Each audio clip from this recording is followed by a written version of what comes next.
We are Kami po ay eating today. kakain na. Kakain na po kami. Ang ulam po namin Ito.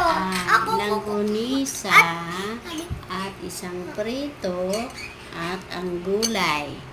Yan lang at rice.